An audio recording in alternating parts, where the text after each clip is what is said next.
ते बाबू, अरे हम सबके भोजपुरी के चहिता जवन बाटे सुपर स्टार अरविंद अकेला कल्लू जी और भोजपुरी के जवन ट्रेंडिंग क्वीन बानी जेका नाम बा शिल्पी राज।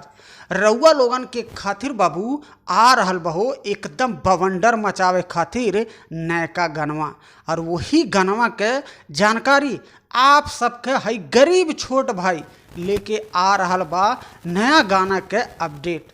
तो रउआ लोगन के हम बता दें कि ई गाना के पोस्टर कुछ घंटे पहले ही शेयर कल गई है। तो रउआ लोग सबसे पहले हमारे स्क्रीनिया पे पोस्टरवा देख ली।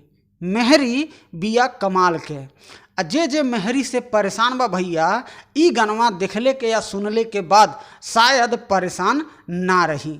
ई गाना में डांस यानी कि फैड करत नजर आवे वाला बानी सोना पांडे जी। ई गाना के लिखले बाटे प्रिंस प्रियदर्शी जी और गाना में म्यूजिक देले बाटे प्रियांशु सिंह जी।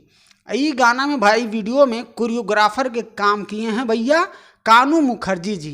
तो रउआ लोग का तैयार बनी? अरे काहे ना तैयार रही जी, काहे से भोजपुरी के चॉकलेटी स्टार ट्रेंडिंग क्वीन भैया गाना लेके आवे और रउआ लोग तैयार न रहे तो ऐसा कबो भई नहीं कल बा।